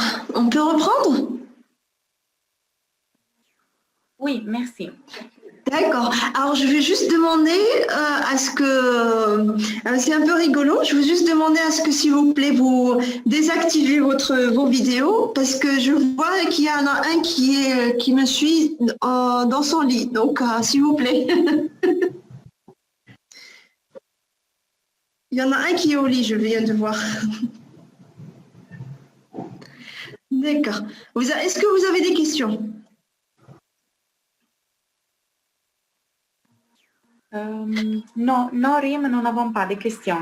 On va continuer. Donc là, on va un peu résumer ce qu'on a discuté concernant la planification de la passation. Donc, la planification va vous permettre de déterminer vos besoins, bien sûr, et les stratégies à adopter pour chaque activité de passation, établir des colis, vérification, en termes de vérification des prévisions budgétaires, établir la méthode de passation de marché la plus adéquate et également établir le calendrier.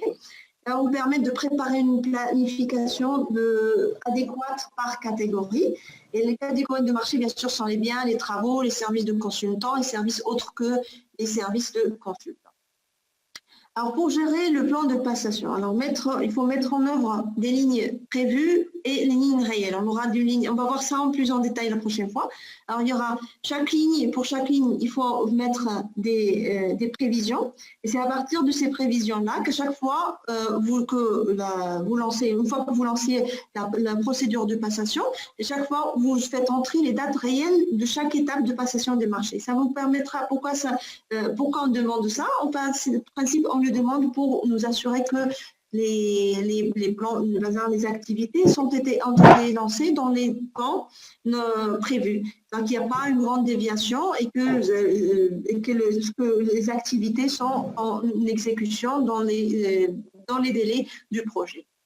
Alors, bien sûr, le plan de passation de marché, ce n'est pas un document qui est statique, c'est un document qui est très dynamique, donc vous pouvez actualiser les lignes, vous devriez s'attendre que vous actualisez les lignes pour les processus réels, mais également des activités, s'il y a des activités à rajouter, bien des activités qui ne sont plus valables, vous devriez aussi changer, s'il y a un changement de méthode de passation, là aussi, vous pouvez le faire.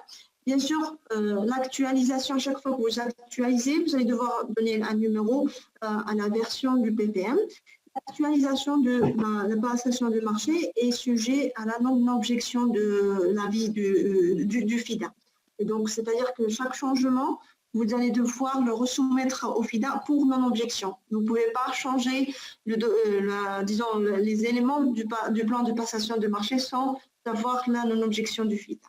Donc, que ce soit au niveau de lignes à rajouter, nouvelles activités, ou bien au cas d'augmentation du budget, au cas de changement de seuil de revue. Donc, et aussi au cas de passage d'une méthode de passation de marché non concurrentielle à une méthode de moins concurrentielle. Toutes ces conditions-là, vous allez devoir les resoumettre au FIDA pour sa non-objection. Alors, le plan de passation, c'est une planification, une hiérarchisation exacte et réaliste des besoins essentiels qui seront essentiels pour une efficace et pour surveiller la mise en œuvre du projet. C'est-à-dire vous en avez besoin pour savoir, quels sont les besoins dont vous avez besoin pour l'année, mais également quels sont les délais de réception de vos activités, mais aussi pour surveiller la mise en œuvre du projet. Parce que le projet se base principalement sur les activités de concession. Ok, s'il vous plaît, est-ce que vous pouvez...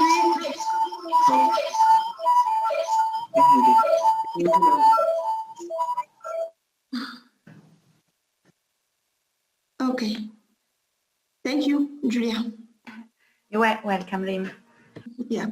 Alors, habituellement, le modèle Excel du FIDA pour la planification doit être utilisé, sauf lorsque le modèle national est accepté par le FIDA. Et ça, on va le déterminer durant le projet, l'évaluation du projet. Donc, on va déterminer si ce sera le modèle du plan de passation du FIDA ou bien ce sera le modèle national qui sera utilisé. Alors, le plan de passation va inclure une description très brève de chaque activité. En général, pour chaque catégorie, il y a une feuille de calcul, donc pour les biens, travaux et services.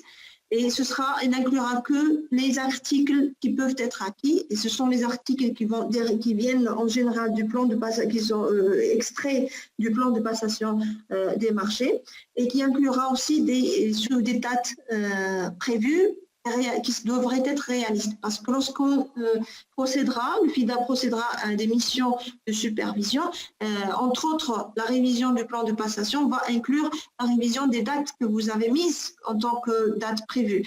Alors, si les dates ne sont pas réalistes, ceci sera souligné dans le rapport d'évaluation.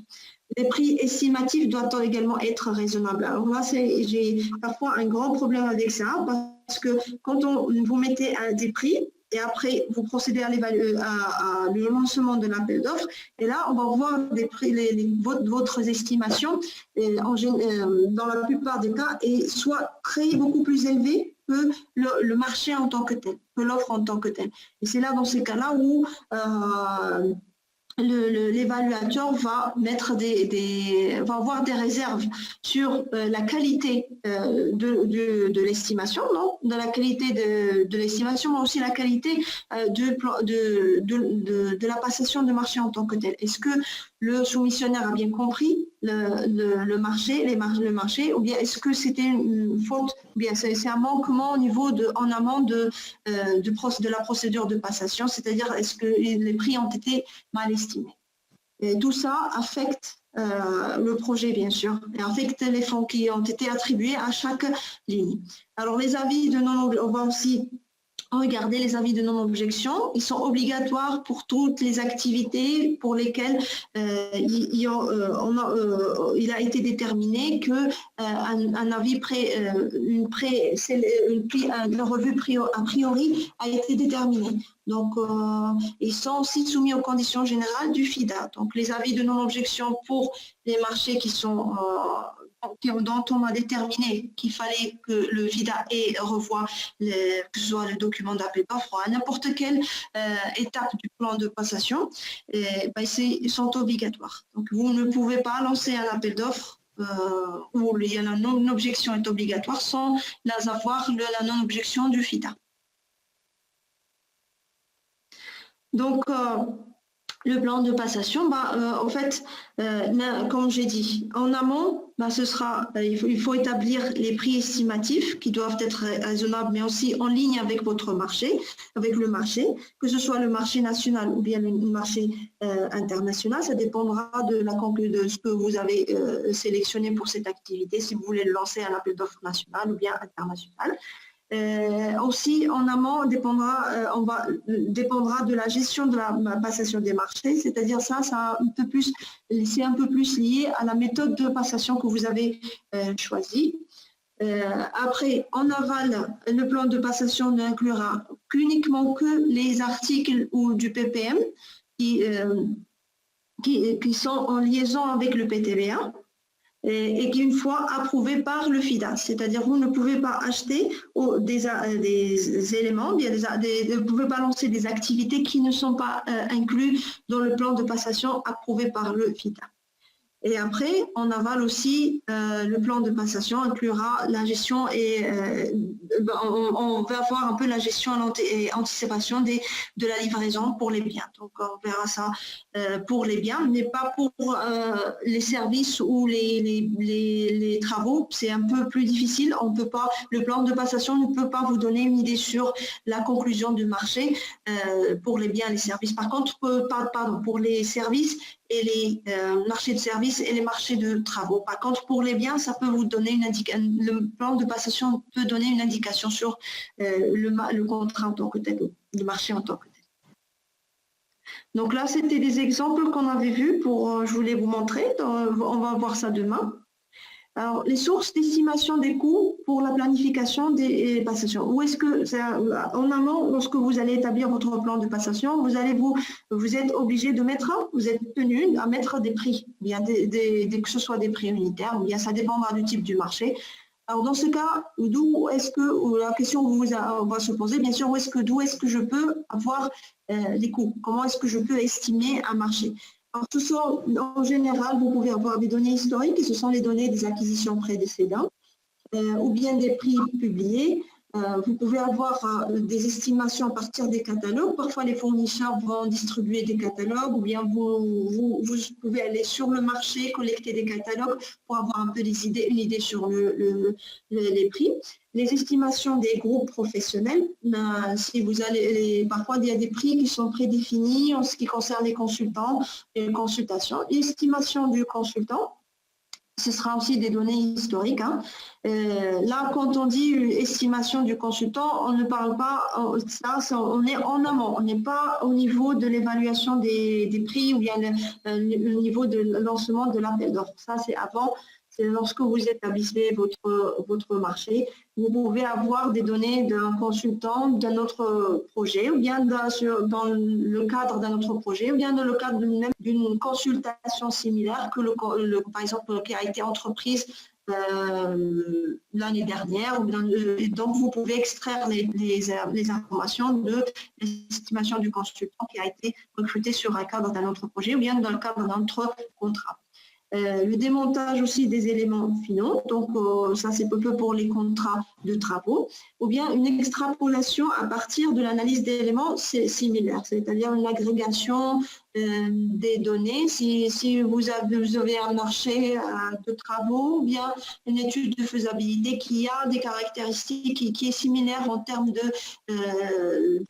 termes de référence, dont les termes de référence sont similaires. Donc à partir de là, vous pouvez un peu plus ou moins établir, analyser les éléments du coût et extraire une estimation adéquate. Alors, la mise en place des l'avis généraux de passation de marché, l'AGPM. Alors, l'avis général de passation de marché, c'est un document que je pense que si vous avez travaillé avec d'autres bailleurs de fonds, c'est le même document, c'est un document générique qui est publié au moins une fois au début du projet, et le plus tôt possible après la signature du financement. C'est un document qui permet d'informer un peu les soumissionnaires sur des potentialités ou bien des possibilités de marché disponibles. Alors, il donne, c'est vraiment un document très générique. Alors, on ne donne pas tous les détails, mais c'est pour un peu sensibiliser, c'est un peu pour la transparence, pour un peu on va mettre sur le marché pour dire aux soumissionnaires, voilà, il y a un nouveau projet avec des activités qui couvrant des domaines spécifiques durant la vie du projet du FIDA. Alors, la GPM va énumérer tous les achats figurant dans le plan de passation sans donner d'estimation de coût. Vous allez, en général, on va dire on a besoin de biens, on achètera des ordinateurs, on va acheter des imprimantes, mais on ne vous donnera pas l'estimation ni la quantité. Et c'est un avis qui doit être, en général, c'est une fois au début, au lancement du projet, et bien sûr, on peut le relancer une deuxième fois. Et ça a le bénéfice en fait d'attirer les soumissionnaires, d'attirer l'intérêt des soumissionnaires. Et la GPM aussi est inclus dans le manuel de passation des marchés. La GPM, en général, quand il est publié, parfois il y a des soumissionnaires qui vont poser des questions, des gens je veux dire des entreprises ou bien des individus qui seront potentiellement intéressés. Et lorsqu'ils demandent des clarifications, le projet devrait être en position de répondre aux questions des soumissions. Alors, l'avis général doit contenir tous les marchés figurant dans le plan de... Oui, Monsieur Nobaten? Oui, je voulais juste qu'il y ait... Bonjour. Oui, bonjour. Je voulais juste qu'il y ait une précision. Pour la publication de la GPM, c'est une publication comment? C'est-à-dire ouverte, où on envoie chez les soumissionnaires? C'est juste une précision. Non. Oui, non, c'est une publication dans les journaux, sur le site du FIDA, mais aussi sur UNDB, le site du United Nations Development Business. Je parle du projet. Par exemple, le projet préfère, comment on fait ces publications au niveau du journal, si on n'a pas de site par exemple, ou comment on fait, ou on envoie les soumissionnaires potentiels? Non, vous n'envoyez pas la GPM, vous voulez dire, ou bien les appels d'offres? La GPM. Non, la GPM, vous avez dit, oui, allez-y. Oui, non, la GPM, vous n'envoyez pas ça aux soumissionnaires, vous les mettez dans le journal. Dans le journal. Oui. Okay. C'est pour tout le monde, d'accord, oui. Et donc, en général, il faut le mettre aussi sur le site du FIDA et UNDB. Alors, UNDB, il faudra demander l'accès. Si vous n'avez pas l'accès, et c'est aussi assez intéressant parce que l'UNDB vous permet en principe, vous pouvez mettre vos appels d'offres sur ce site-là. Donc, c'est un accès qui est donné par projet. Si. D'accord. J'ai vu 3 questions.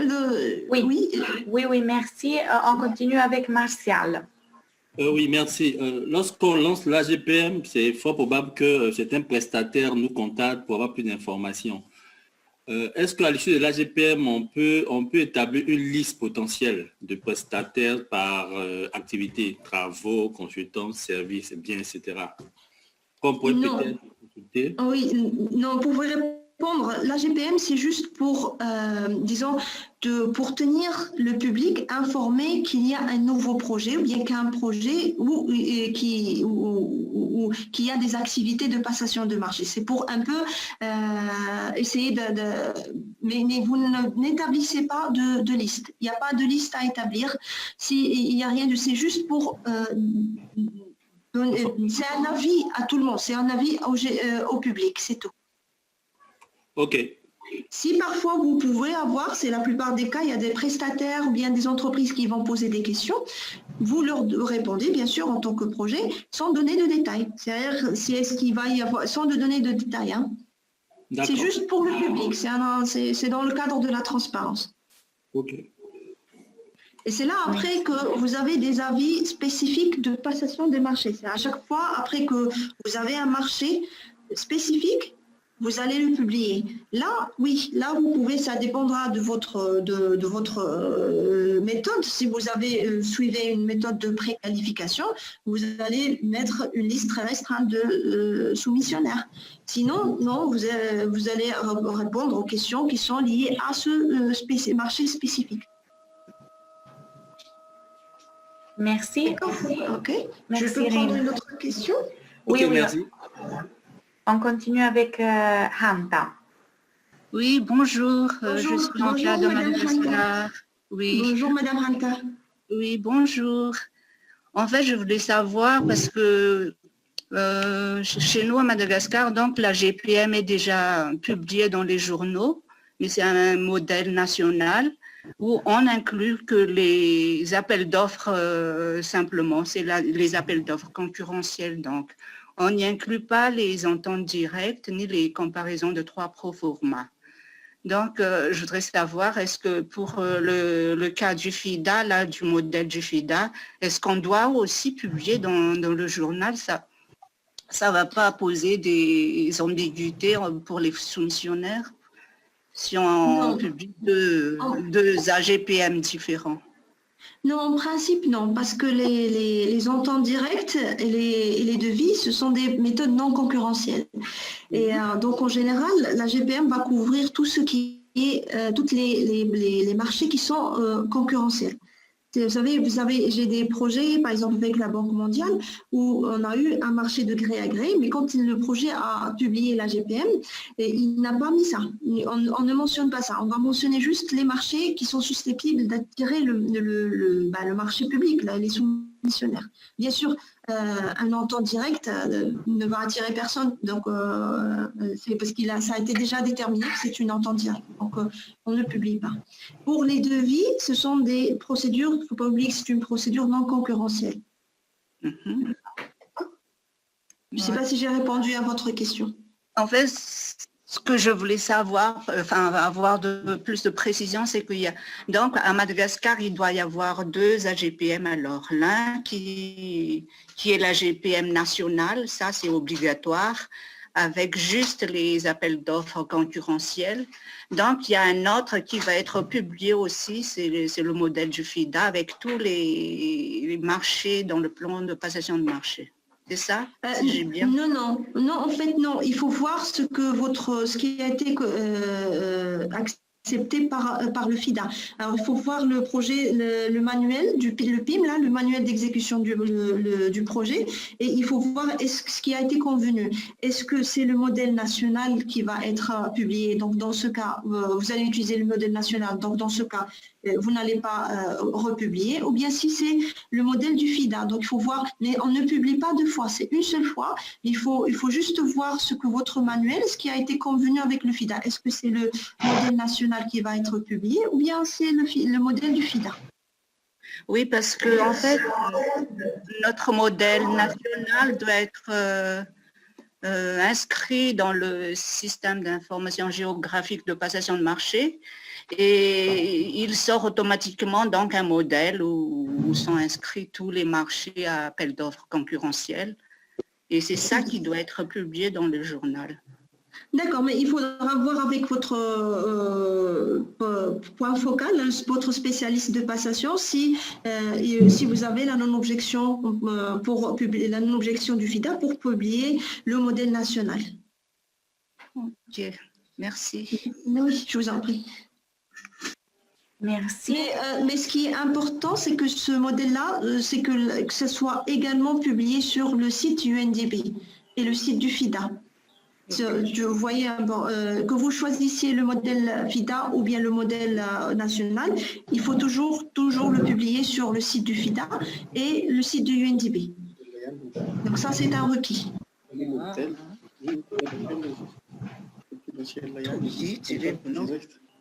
Puis, tous les marchés figurant dans le plan de passation de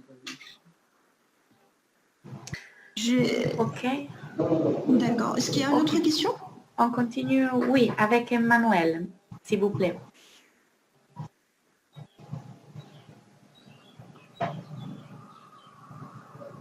Emmanuel, s'il vous plaît. D'accord, peut-être on va prendre une autre question. Oui, Rado. Ok, merci. Oui, bonjour. C'est pour répondre à la question de Madame Anta tout à l'heure. En fait, il ne s'agit pas de la même chose, la vie générale de passation de marché de FIDA et dans le système national. La vie générale de passation de marché de FIDA s'est lancée au tout début du projet pour, si je comprends bien, pour présenter les opportunités et pour jouer la transparence aux prestataires potentiels.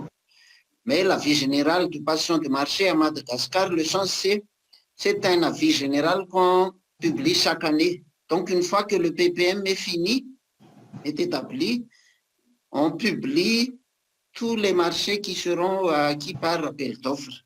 Voilà, donc c'est ça la différence. L'avis général de passation de marché dans le système malgache, c'est un avis que l'on publie chaque année. Mais l'avis général du FIDA, c'est un avis qu'on lance si je comprends bien, au tout début du projet et qui présente les principales opportunités du projet. N'est-ce pas? Est-ce que je me suis trompé? Non, c'est exactement ça, vous êtes correct. Alors ça dépendra de votre politique nationale. Parce qu'il y a des pays, je connais des pays, par exemple en Tunisie, au Maroc, chaque année, on va publier, tous les ministères publient leur plan de passation respectif annuel. Mais ça, c'est différent de l'AGPM. L'AGPM, c'est vraiment un document très générique, ne donne pas d'informations sur les quantités ou bien il va vous juste, c'est un document qui va vous dire le projet, il y a un nouveau projet, voilà les types de travaux, bien types de marchés qui seront lancés pour ce projet-là. Mais bien sûr, si vous, dans votre pays, comme par exemple au Maroc ou en Tunisie, où chaque année on publie les PPM spécifiques, ah oui, vous pouvez le faire, c'est même bien, parce que c'est dans le cadre de la transparence. Mais les deux documents seront différents. Hein. Ok, c'est bien. Et pour contribuer, si je vous permettez. Oui, allez-y. C'est valable aussi en Côte d'Ivoire. Effectivement, en début de chaque année, l'organe de gestion et passation des marchés demande à tous les projets de leur faire parvenir les AGPM et ASPM. Donc, tout le monde fait parvenir cela à l'organe. Mais je pense que ça sera différent un peu de l'AGPM que pour le FIDA. Maintenant, le mode de publication sera différent. Par contre, pour ce qui est du FIDA, on pourra le faire dans les journaux. Et pour l'autre côté, ça intervient dans le journal officiel de passation des marchés qui est géré directement par l'organe de gestion qui est la direction des marchés publics. D'accord. Oui, donc oui, c'est à peu près la même chose pour tous les pays, je pense.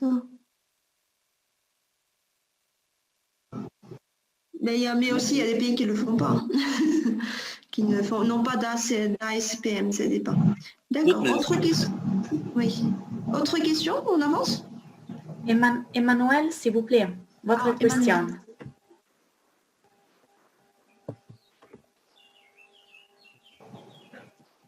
Alors, bonjour. Bonjour, monsieur Emmanuel. J'ai des questions. Oui.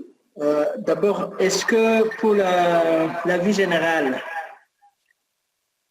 oui, si par après, au moment de l'exécution du projet, il y a un marché qui n'a pas figuré dans la vie générale de passation, est-ce qu'on n'aura pas le droit de continuer la procédure?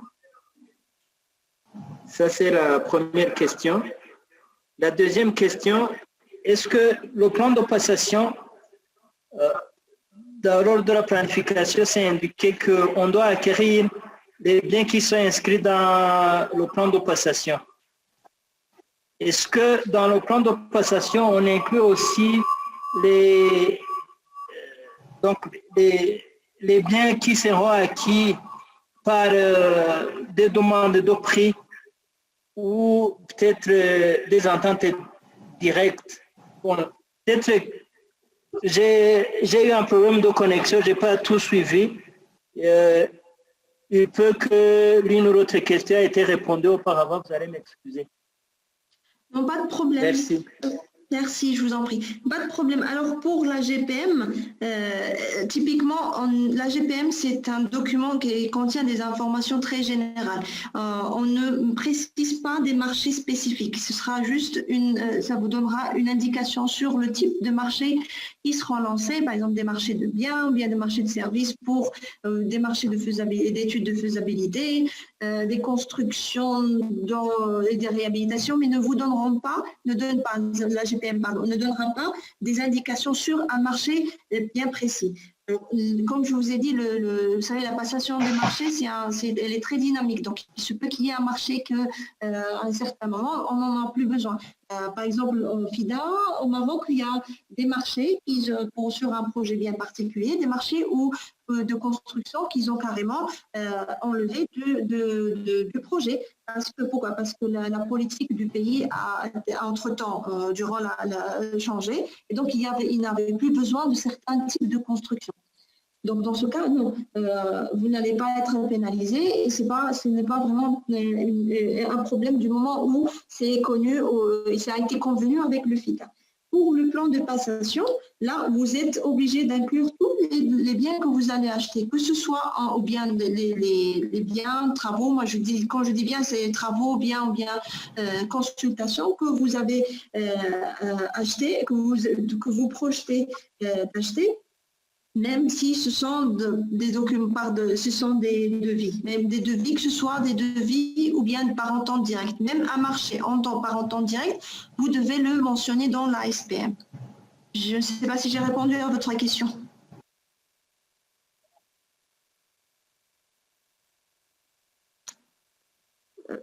Monsieur Emmanuel? Oui, vous avez répondu. D'accord, ok. Merci. Donc, des questions, Julia, ou should we continue? Non, Rima, on continue, merci. D'accord, ok. Alors, il y a des exceptions, bien sûr, où on n'a pas de concurrence. En cas de non-concurrence, l'incapacité de procéder à une évaluation objective ou bien des qualités de standard. Donc, ces exemples, par exemple, quand vous allez acheter des cartes de recharge à gratter, le carburant pour lequel les prix sont identiques, ça, ce sont des exemples d'exceptions dans la non-concurrence. En cas de publicité où vous avez un seul journal dans le pays, donc dans ce cas c'est une exception. En cas d'abonnement aussi, vous n'avez pas de concurrence. Et participation à des formations, on ne les considère pas comme étant des passations de marché. Services de messagerie, etc. En tant qu'exemple, par exemple, le prix du carburant identique d'un fournisseur à un autre, comme aucune mise en concurrence n'est requise, le carburant peut être acheté directement. La même chose pour les cartes de recharge, parce que si vous avez un opérateur spécifique, vous êtes obligé d'acheter des cartes de recharge de cet opérateur. La publicité également, les abonnements aussi, si vous allez vous projeter de vous abonner à un journal technique ou bien de toute autre publication bien spécifique, bien sûr, il n'y a pas de concurrence, c'est des cas d'exception. Alors, dans le cas de ces achats spéciaux, on les appelle aussi les achats spéciaux, on va utiliser une méthode de passation adaptée à la tâche en question.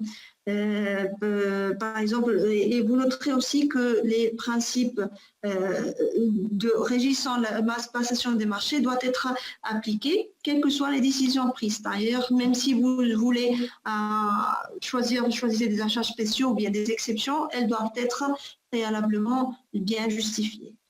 Et les seuils d'examen préalable déterminent si un avis de non-objection du FIDA est nécessaire ou non. Alors, ce seuil d'examen préalable dépendra de la note de risque, de la matrice de risque. C'est elle qui précise, qui donne en fait une indication sur les seuils d'examen préalable. Bien sûr, ils seront indiqués dans la lettre de financement et la lettre à l'emprunteur. Et c'est la fin de... Oui, allez-y. C'est oui, Monsieur Jean-Baptiste, vous avez une question? Oui, j'ai une question. En fait, c'est sur particulièrement le carburant. Vous avez dit qu'on peut acheter directement, mais il y a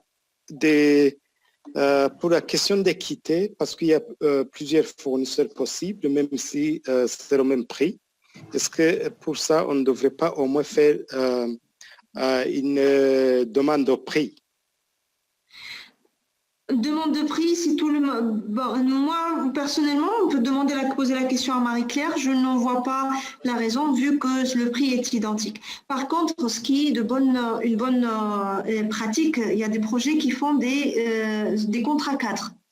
Des contrats cadres avec un fournisseur, vu que les prix sont identiques. Et donc, ça justifie, vous n'aurez plus à justifier pourquoi vous allez chez un distributeur, un vendeur et pas un autre. Donc, parfois, il y a des... Oui? Oui, je dis, en fait, parfois, c'est que il y a des fournisseurs de carburant, en tenant compte peut-être de la quantité que vous allez acheter pendant l'année, il peut consentir de grignoter sur sa marge bénéficiaire et concéder en fait je dirais un rabais.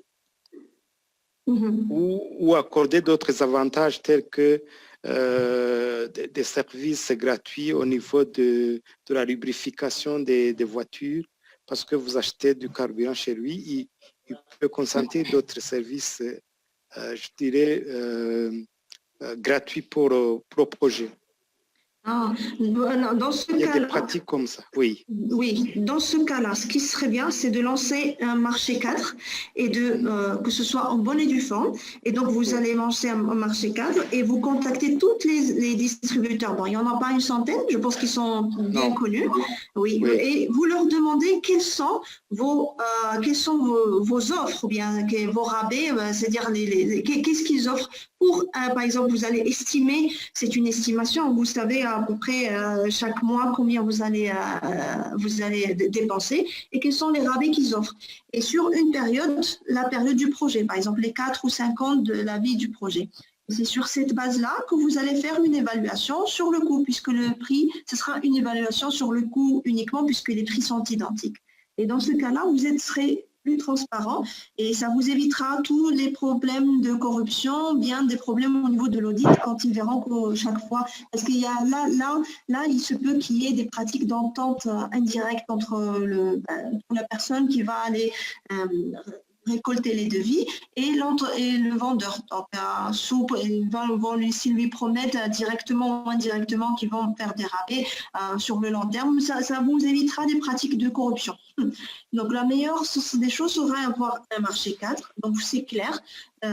Tout le monde connaît les informations sont claires et ça dépendra aussi du vendeur si oui ou non il est prêt à vous concéder des remises.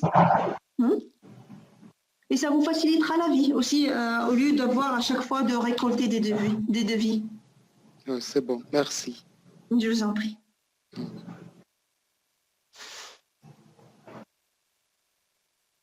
Des questions? I think it's the last slide. Huh? Oh, okay, Rim. So we can finish with the last slide and then we see if there are any other questions. Thank you. D'accord. Alors là, on arrive à la fin de notre session d'aujourd'hui. Et si vous avez des questions, je peux les prendre. Ou bien vous me les envoyer comme d'habitude. Et je prendrai plaisir à vous répondre. D'accord. Est-ce que vous avez des questions? I think we can wrap up. Yes, please, Rima. Toi ou moi? Vous, please. D'accord. Alors, on va terminer notre session d'aujourd'hui. Là, ça se termine. Et je vais vous voir le mercredi. D'accord? Exactly. Mercredi. Mercredi. D'accord. Merci beaucoup pour votre temps. Merci. Merci pour votre active participation. Passez une bonne journée. Passez une bonne journée. Merci beaucoup. Merci beaucoup.